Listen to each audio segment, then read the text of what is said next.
Você está ouvindo a Rádio Esther, uma comunidade de estrelas apaixonadas por histórias. Siga a gente nas redes sociais, @maester. Eu sou Esther Rox, autora de Conectados pelas Estrelas, e vou fazer a leitura desse livro para vocês hoje. Preparados para se apaixonar por esses personagens? Então vamos lá. Você está ouvindo a Rádio Esther, uma comunidade de estrelas apaixonadas por histórias. Siga a gente nas redes sociais, @maester. Eu sou Esther Rox, autora de Conectados pelas Estrelas, e vou fazer a leitura desse livro para vocês hoje. Preparados para se apaixonar por esses personagens? Então vamos lá. Continuação do capítulo 11, A Vida é uma Mentira. Quando Bequil voltou ao prédio da Akisu para buscar um documento que esquecera em cima de sua mesa, percebeu que havia algo suspeito acontecendo.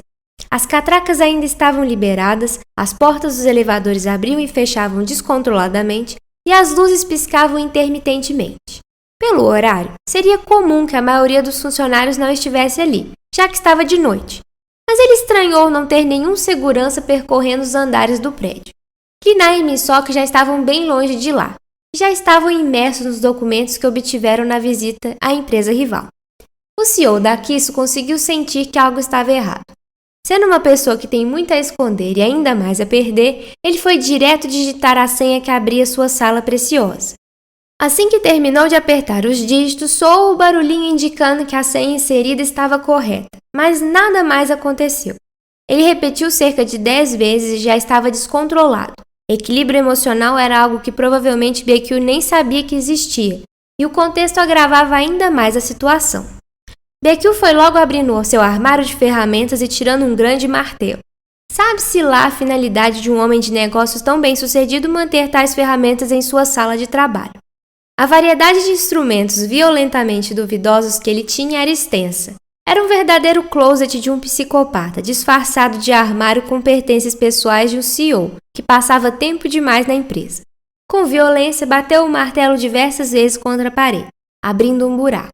Ele só parou de bater quando o buraco já estava de um tamanho grande o suficiente para que ele conseguisse passar por ele. Sua ira só aumentava. A cada pedaço da parede que se esfarelava no chão, ele conseguia ver que, inexplicavelmente, a sala não existia mais. Ele nunca pareceu tanto ser um homem completamente descontrolado.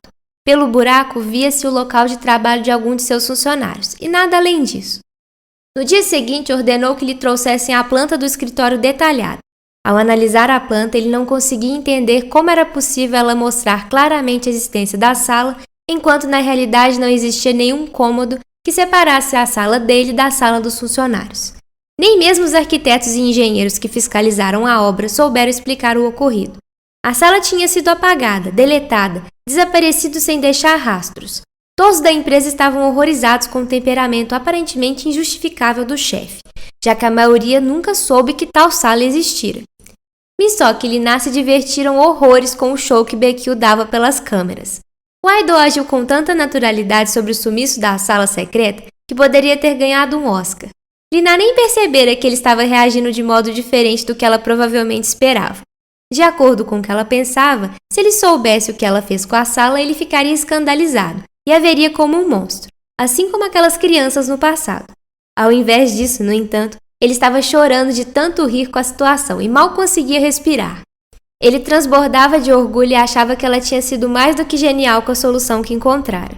Misok estava precisando de mais babadores do que os de costume, já que ele a olhava como se tivesse certeza de estar diante da pessoa mais brilhante e especial que já conhecera em toda a sua vida.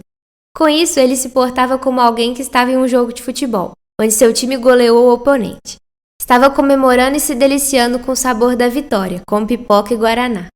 Depois de toda aquela festa que os dois fizeram assistir ao surto do Bequil, o esperado era que eles fossem verificar os arquivos sobre Juná, mas cada um deles acabou priorizando a sua própria pasta e em seguida devorando a pasta com os arquivos sobre o outro.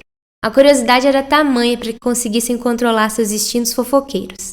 Para a frustração deles, ou os dois eram muito certinhos, ou os capangas que os investigavam eram realmente muito incompetentes. Não havia muita coisa além de fotos borradas. O episódio mais revelador que estava registrado na pasta de Lina era sua visita a Xamã junto ao Sr. Park. Já o de Misok era uma discussão épica que tivera com Juná sobre o Sr. Park. Somente depois de estarem cientes das fofocas pessoais, foram apurar os arquivos presentes na pasta de Juná. Os vídeos eram pesados, mas mostravam claramente que quando os capangas de BQ chegaram no apartamento de Juná, ele já estava morto. Dentre as outras informações que encontraram estava a ligação telefônica para Yara, onde Juná lhe dizia que não iria mais tentar convencer Min-Seok e que o único jeito de protegê-lo era se afastando dele. Na gravação, Juná dizia que estava com medo de que acontecesse alguma coisa com Min-Seok, mas que ele tinha que tentar preservar sua própria vida e não sabia mais o que fazer para que o amigo o escutasse. Em outra gravação, escutava-se Yara sugerindo que eles servissem o exército juntos para que estivessem em segurança. Ela ainda dizia que dessa forma Juná teria tempo de explicar em detalhes a história para Min-Seok. Também encontraram vídeos de Juná na sala de treinamento, sendo xingado por BQ após treinos cansativos. Ao que parecia, ele queria que Juná treinasse ainda mais. Também encontraram receitas médicas de um remédio para reduzir o cansaço e tirar a dor. Eles não repararam, mas as receitas estavam assinadas por um médico que costumava atender a vários artistas, incluindo Min-Seok. As doses estavam sendo aumentadas progressivamente, mas ainda assim dentro do limite de segurança. Um dos últimos vídeos que assistiram juntos mostrava Juná invadindo uma sala trancada do prédio da Kiso. Na gravação, ele arrombava a fechadura e ficava congelado diante de uma cadeira que parecia estar sendo preparada para fazer teste em alguma pessoa. Depois, ele corria para o computador e vasculhava o entorno para ver se encontrava alguma dica sobre a senha. Levantando o tapete do mouse, encontrou um papelzinho e em seguida conseguiu desbloquear o computador. No resto do registro, Juná ficava por cerca de 15 minutos quase imóvel mexendo apenas o mouse. O vídeo acabava depois que ele saía sorrateiramente da sala e jogava algo na porta. Houve uma pequena explosão e com ela a imagem da câmera saiu do ar, encerrando a gravação. Eles também encontraram uma proposta de reformulação de contrato, no qual Juná reivindicava ter uma maior porcentagem sobre os lucros, ter uma pequena participação acionária na Kiso, escolher as marcas com que trabalharia fazendo propagandas e excluir a cláusula em que era proibido de namorar. Apesar de não terem encontrado nenhuma prova concreta de que a morte de Juná tinha sido um assassinato, eles agora já tinham indícios de que a Kiso iria se beneficiar bastante de sua morte, em vários aspectos. O péssimo novo hábito de Liná de superproteger Min-Seok e de encarar a vida como ela é, fez com que ele não pudesse ver a um dos vídeos que estava na pasta de Juná. Mas o Aido percebera que algo chacoalhava o corpo de Liná, como se a namorada tivesse sendo puxada para fora do corpo por uma assombração. Ele não conseguia ver o que ela descobrira, mas sentia que tinha algo errado.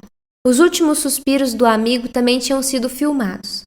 Um vídeo que seria capaz de impactar Min-Seok de um modo ainda pior do que impactara Liná. Seria como um verdadeiro ataque nuclear em seu coração. Além de ser horrível ver Juná deixando esse mundo, em meio a uma cachoeira de lágrimas que escorriam pelo rosto dele, via-se que ele não estava sozinho na cena.